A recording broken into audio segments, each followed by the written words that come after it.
Y les voy a decir por qué me celebraron el juicio eclesiástico. Me celebraron un juicio eclesiástico porque en el programa Respuesta, una persona, qué sé yo quién fue, preguntó que si era pecado un esposo bailar con su esposa. Y la respuesta mía fue cándida, fue simple. Yo dije, si puede tener relaciones sexuales con ella, puede bailar con ella también. ¿Cómo que puede hacer una cosa y la otra no? Si puede hacer una cosa, la otra también la puede hacer, sin ningún problema. Ahora, fíjense lo que dice. Ambos estaban desnudos, Adán y su mujer, y no se avergonzaban. Oiga, hay que tener una condición enfermiza de complejo para uno mirarse en un espejo y avergonzarse de uno mismo. Por lo general, por más feo que uno sea, uno no se avergüenza de su propio cuerpo. Uno lo baña, lo arregla, lo limpia, lo cuida. Pues esa era la relación que había en el huerto del Edén. Adán no se avergonzaba de Eva, ni Eva se avergonzaba de Adán, porque estaban en un estado de inocencia. ¿Sabe? ¿Usted entiende lo que significa la inocencia? La inocencia lo que quiere decir es ausencia de egocentrismo. Eso es inocencia. La razón por la que nosotros no somos inocentes es porque estamos llenos de egocentrismo. Todos queremos arrimar la sardina a nuestra candela. Todos queremos hacer las cosas que nos convienen. Por eso tenemos tantos problemas. Ahora, ese era un amor inocente. Y era un amor inocente porque era un amor entre iguales. Cuando Adán miraba a Eva, veía su cuerpo en ella. Cuando Eva miraba a Adán, veía su cuerpo en él. Por lo tanto, no había vergüenza del cuerpo, porque el cuerpo de uno y el cuerpo del otro se pertenecían recíprocamente. ¿Por qué nos presenta la historia del Génesis, el matrimonio de Adán y Eva en el huerto del Edén? Porque este era un amor en medio de una naturaleza virgen, en medio de una naturaleza recién creada. Note bien, el regalo que Dios le hizo a Adán y a Eva de boda fue entregarle una naturaleza virgen. En el matrimonio de Adán y Eva, en el Edén, todo se servía al amor de manera recíproca. Es decir, Adán estaba para cuidar a Eva, Eva estaba para cuidar a Adán, Adán estaba para satisfacer a Eva, Eva estaba para satisfacer a Adán, Adán estaba para hacerle, permítanme usar una expresión sana, para hacer todo tipo de chulería a Eva. Eva estaba lista para hacerle ¿qué? Todo tipo de chulería a Adán. Así es que al final los dos estaban ¿qué? Satisfechos. Uno trabajaba para el otro trabajaba para uno. Ninguno se cansaba, ninguno se agotaba, ninguno se desesperaba, ninguno se llenaba de ansiedad, ninguno tenía problemas emocionales, porque uno y el otro ¿qué? Se complementaban.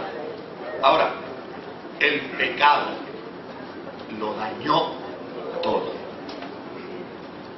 El pecado lo dañó todo. Después que Adán y Eva pecaron, hubo una distorsión en la psiquis del hombre y de la mujer. Y en la vida de la mujer y en la vida del hombre se dañó todo lo que había en el Edén. Todo cambió.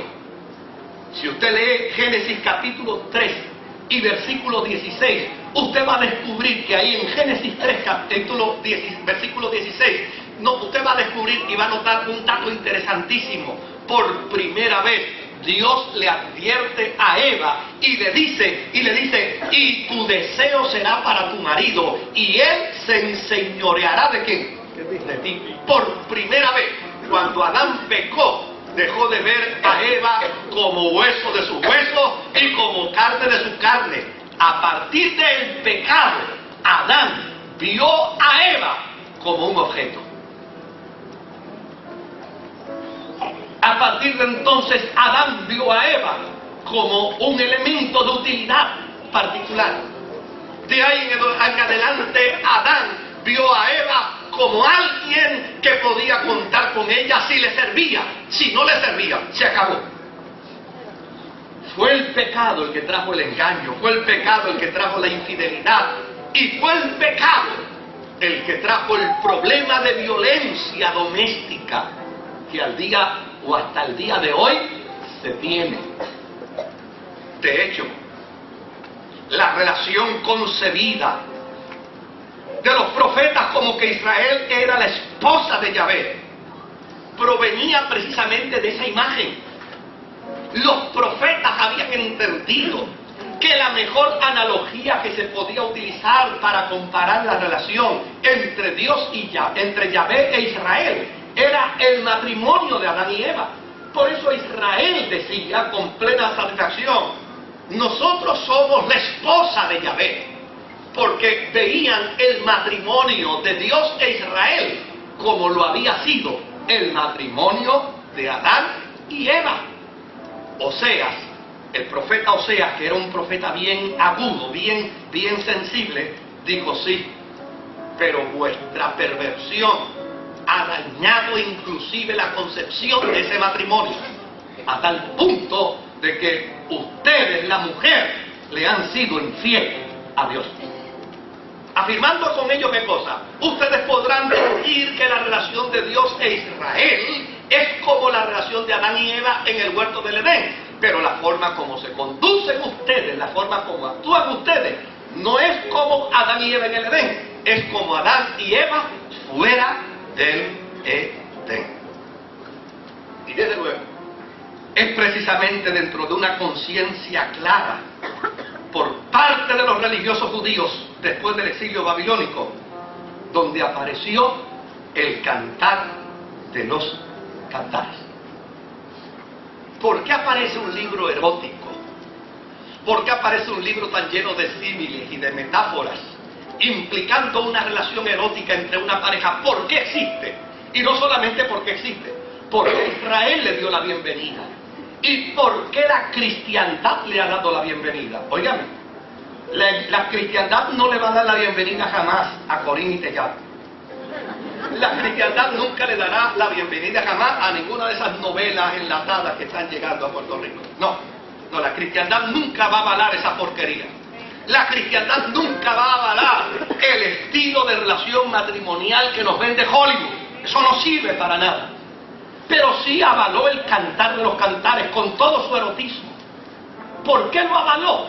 Pues mire, lo avaló porque la razón por la que el cantar de los cantares fue creado fue porque después que Israel salió del exilio babilónico, una de las cosas que descubrieron es que lo que los llevó a la desgracia del cautiverio fue que habían cambiado el orden de Dios. Y dentro de lo que habían cambiado en el orden de Dios estaba la relación matrimonial. Y dijeron: nosotros hemos hecho esto mal, lo hemos alterado, lo hemos cambiado. Entonces el cantar de los cantares surge después del exilio babilónico. ¿Sabe para qué? Para enseñarle a los judíos cómo debe ser la relación entre un esposo y una esposa. ¿Cómo debe ser esa relación? Pues que el esposo diga y la esposa diga: yo soy de mi amado es mío, y su bandera, que eso es una expresión bien erótica, su bandera para mí es amor. Esa es la intención del cantar de los cantares. El cantar de los cantares fue aceptado dentro del canon judío y dentro del canon de la cristiandad, porque el cantar de los cantares invita a los hombres y a las mujeres a que hagamos una reflexión de por qué están nuestros matrimonios tan mal. Y sabe que vamos a descubrir que la razón por la que están mal nuestros matrimonios es porque nos salimos del propósito de Dios, del huerto del Edén. Y usted dirá: ¿y cómo fue que nos salimos? Pues mire,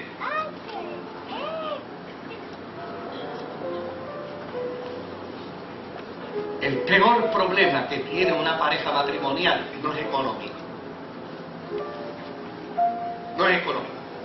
El peor problema que tiene una pareja matrimonial no son los hijos de él ni los hijos de ella. No. El peor problema que tiene una pareja matrimonial no son los corajes de él ni los corajes de ella. ¿Sabes cuál es el peor problema que tiene una pareja? Es el egocentrismo que hay en ellos. Yo soy yo y tú eres tú. Y yo estoy aquí para velar por mis derechos. Y estoy para velar por tu responsabilidad. Y cada uno está en la misma posición, velando intereses. Y ninguno ha entendido. Oiga, por alguna razón Jesús dice con perfecta claridad que si alguien quiere ser cristiano, lo primero que tiene que hacer es matar su egocentrismo. Porque lo que más daño hace a la pareja, lo que más daño hace al matrimonio, es el problema del egocentrismo. El problema del egocentrismo nos ha llevado a leer mal los textos bíblicos. Por eso hay gente que le dice, no, si Dios creó al hombre. A la mujer, eso fue un accidente, ¿no? Eso no es lo que dice la Biblia. La Biblia no dice eso. El egocentrismo nos ha llevado a interpretar mal las Escrituras. Por eso hay un culto al machismo latinoamericano. Por culpa del egocentrismo. ¿Y sabe qué es lo más vergonzoso? O igualmente vergonzoso.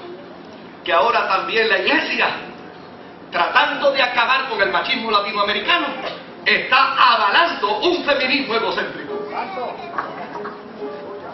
Es decir, ahora la iglesia piensa que para aniquilar el machismo latinoamericano lo que hay que hacer es avalar un feminismo egocéntrico. Mire, si la iglesia condena el machismo latinoamericano, también debe condenar el feminismo egocéntrico. Porque el matrimonio no se trata de una guerra de sexos. El matrimonio de lo que trata es precisamente de lo que dijo Jesús en ese versículo que leímos. Cuando los fariseos le preguntaron por qué Moisés mandó a dar carta de divorcio, Jesús dijo, por la dureza de vuestro corazón, porque al principio no fue así. ¿Y cuándo fue el principio? El huerto del Edén. El principio fue cuando Adán y Eva estaban en el estado de la inocencia. El principio fue cuando Adán decía, ella es carne de mi carne y es hueso de mis huesos. El principio era cuando Adán decía, ella será llamada varona. Es decir, ella será llamada colaboradora conmigo. Ese era el principio.